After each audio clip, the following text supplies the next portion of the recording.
जब तक ना सफल हो नींद चैन को त्यागो तुम, संघर्ष के मैदान से कभी मत भागो तुम, क्योंकि कुछ किए बिना जय जयकार नहीं होती और कोशिश करने वालों की कभी हार नहीं होती।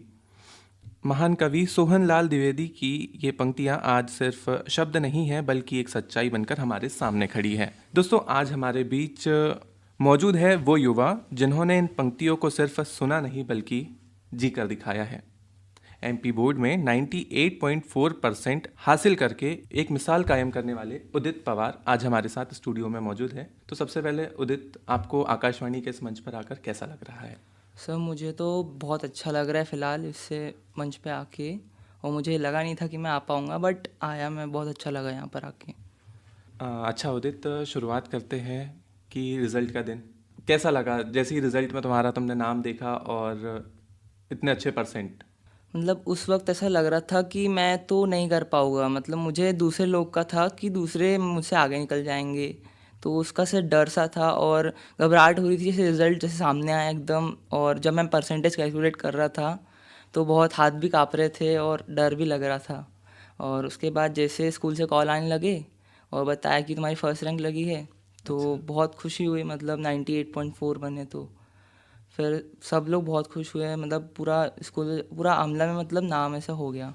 अच्छा दोस्तों, बता दें कि उदित बैतूल ज़िले के आमला क्षेत्र से बिलोंग करते हैं और आमला जैसे क्षेत्र से, और उदित के फादर ऑटो चालक हैं। Yes sir. इतनी कॉमन फैमिली से आकर के इतना बड़ा अचीवमेंट पाना बहुत ही काबिले तारीफ है। तो उदित, आपके फादर और मदर का क्या रिएक्शन था रिजल्ट सुनते से ही? मेरे पापा तो बहुत खुश हुए थे और मेरी मम्मी के तो आंखों में आंसू आ गए थे, मतलब उनको लगा तो नहीं था कि मैं कर पाऊँगा, बट बहुत अच्छा हुआ। अच्छा, आपने पहले से सोच के रखा था कि टॉपर बनना है या जर्नी धीरे धीरे स्टार्ट हुई? जर्नी मतलब स्टार्टिंग से तो मतलब मेहनत थी, लगा नहीं था कि मतलब मैं टॉपर बनूंगा। इस बार भी ऐसा लगा था कि नहीं हो पाएगा, बट मैंने मेहनत करी थी और उससे हो भी गया, और सबका सपोर्ट भी रहा था। स्कूल वालों ने पूरा पूरा अटेंशन दिया मेरे को और पूरा सपोर्ट किया, जिस वजह से मतलब मेरा इतने अच्छे परसेंटेज आए। अच्छा, मतलब आपकी सफलता के पीछे आपके पेरेंट्स और टीचर्स का बहुत बड़ा योगदान है। Yes sir.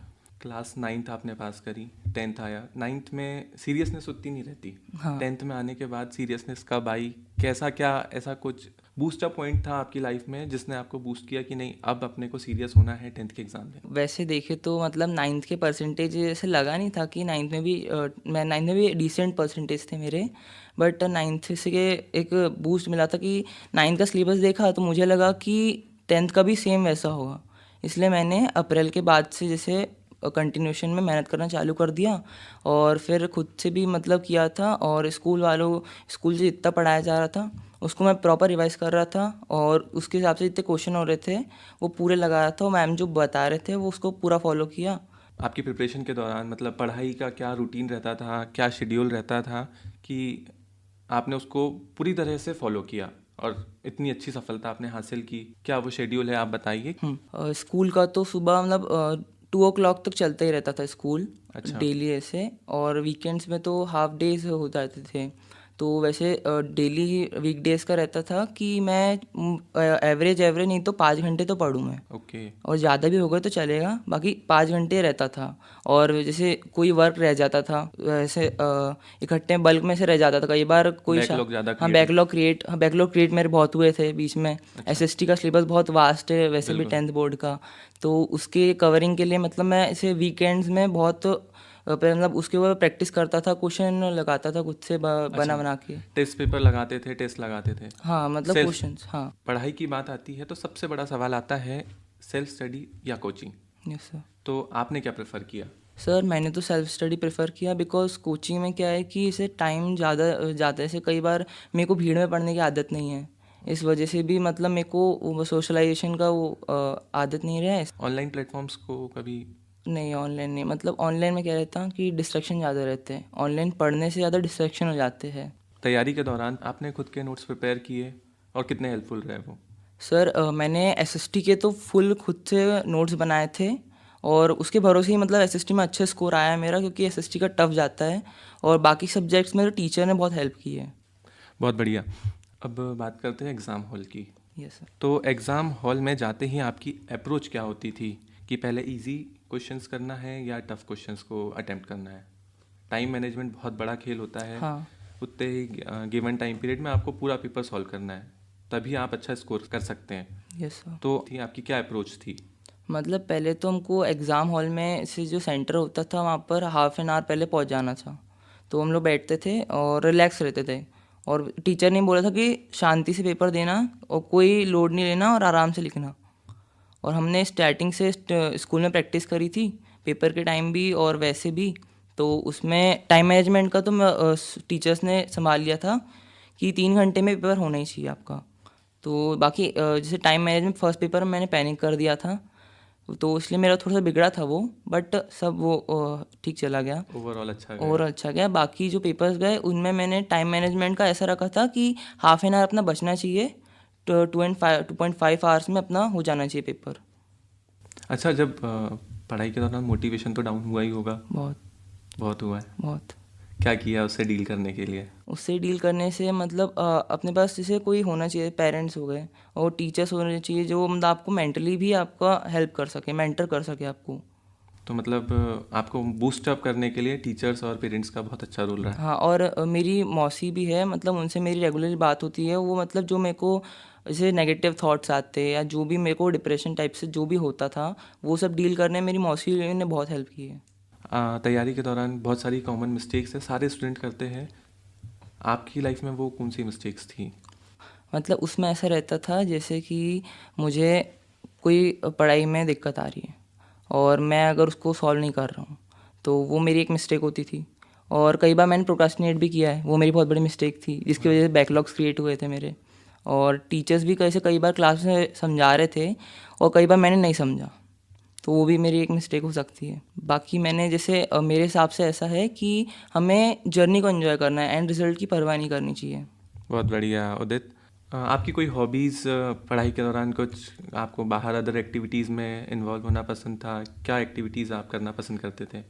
सर मुझे तो वैसे घर के अंदर देखे तो मतलब मैं मेनली चेस के ऊपर फोकस्ड हूँ। मतलब मैं उसमें स्टेट और नेशनल भी खेल चुका हूँ। अरे वाह यार, बहुत बहुत बधाई आपको। और वैसे अगर देखे तो बाहर आउटडोर में मुझे बैडमिंटन पसंद है और वो वॉलीबॉल खेलता हूँ वैसे। 10th के बाद आपको किस क्षेत्र में जाना है? मेडिकल में जाना है, इंजीनियरिंग में जाना है? किस क्षेत्र में आपने स्कोप बनाया है? सर 10th के बाद मुझे इंजीनियरिंग के फील्ड में जाना है। इसी बीच हमारे साथ स्टूडियो में उदित के पिताजी भी उपस्थित हैं, श्री गिरधारी पवार जी। सर, आपको ढेर सारी शुभकामनाएं कि उदित ने इतनी अच्छी सफलता हासिल धन्यवाद। करी। और दोस्तों, आपको बता दें कि उदित के फादर एक ऑटो चालक हैं, एक कॉमन सी मिडिल क्लास फैमिली से बिलोंग करते हैं, और इतने कम रिसोर्सेज में उदित को इतना अच्छा वातावरण देना असंभव जैसी चीज़ें हैं। और सर, आपने इतना अच्छा एटमॉस्फेयर आपने उदित को दिया और इतनी अच्छी सफलता हासिल की। कैसा लग रहा है आपको? मुझे तो बहुत प्रसन्नता हुई कि जैसे ही मेरे बेटे का टॉप बना है ना, इतना खुश था कि जो चीज़ हमने नहीं करी है, हमको वो नहीं मिली जो हमारे बेटे ने हमारे सामने करके दिखाया। बहुत बहुत खुश हुए, इतने खुश हुए कि आंखों से आंसू आने लगे थे। कि दोस्तों, इतने कम रिसोर्सेस होते हैं, छोटी सी फैमिली होती है, और सारी चीज़ों को मैनेज करते हुए ऐसी आपने क्या चीज़ें करी कि उससे उदित इंस्पायर हुआ, इनकरेज हुआ, वो बताइए। उसने क्या देखा कि जैसे भाई घर में सारे लोग पढ़े लिखे हुए जी। है ना, अब हमारे यहाँ फैमिली में सिर्फ एक बेटा एक बेटी है और मम्मी पापा उसके, ऐसे हम 4 लोग हैं। वो देखता था लोगों को कि भाई ये बहुत आगे अपने से निकल रहे हैं, है ना, तो उसको ये था कि पढ़ाई पे ही फोकस रहता था हमेशा। जब भी वो इधर उधर से आता था, कहीं खेलने नहीं जाना ना कुछ नहीं, स्कूल से आया तो सिर्फ पढ़ाई, उसको उसके सिवा कोई दूसरा काम ही नहीं समझ में आता था। उसका उद्देश्य ही बन गया था कि मुझे अधिक से अधिक पढ़ाई करना है। मतलब फैमिली सिचुएशन को देख के उसने स्वयं को इनकरेज किया कि नहीं, अब मुझे बहुत अच्छा करके एक अच्छा स्टेटस अपनी फैमिली को प्रोवाइड करना है। जी। उदित, जो बच्चे अब मतलब आने वाले वर्ष में 10th में अपीयर होंगे, उनके लिए क्या मैसेज देना चाहेंगे आप कि उनको कैसी शुरुआत करना चाहिए? क्या मिस्टेक्स आपने करी कि वो उस मिस्टेक से बचे? क्योंकि कहा जाता है ना कि दूसरों की गलती से सीख कर आगे बढ़ना ही सफलता की असली कुंजी है। Yes sir. मेरे हिसाब से उन्हें बैकलॉग क्रिएट नहीं होने देना चाहिए और टीचर की हर बात को ध्यान से सुनना चाहिए, क्योंकि टीचर का बोला गया हर एक वर्ड क्या पता वो अपने पेपर में आ जाए। ये होता है और ये मिस्टेक मैंने की है, इस वजह से मेरे मार्क्स भी कटे हैं थोड़े बहुत। बाकी ये मिस्टेक नहीं रिपीट करनी चाहिए और कंसिस्टेंट रहना चाहिए और डिसिप्लिन से पढ़ाई करनी चाहिए और टीचर की हर बात को सुनना चाहिए। युववाणी के इस मंच पर आकर कैसा लगा आपको? सर मुझे तो बहुत अच्छा लगा यहाँ आके और एज अनएक्सपेक्टेड था कि मतलब मैं आ पाऊँगा, बट बहुत अच्छा लगा इस मंच पे आके। तो दोस्तों, ये थे उदित पवार। आकाशवाणी के प्रसारण के 90 वर्ष पूर्ण होने पर youth outreach initiative Akashvani at 90 इस पहल का उद्देश्य है कि युवाओं को आकाशवाणी के मंच तक जोड़ना। और इसी संदर्भ में हमारे साथ आज जुड़े थे एमपी बोर्ड के स्टेट टॉपर उदित पवार। आपका हमारे साथ जुड़ने के लिए बहुत बहुत धन्यवाद। Thank you sir. जी धन्यवाद आपका भी।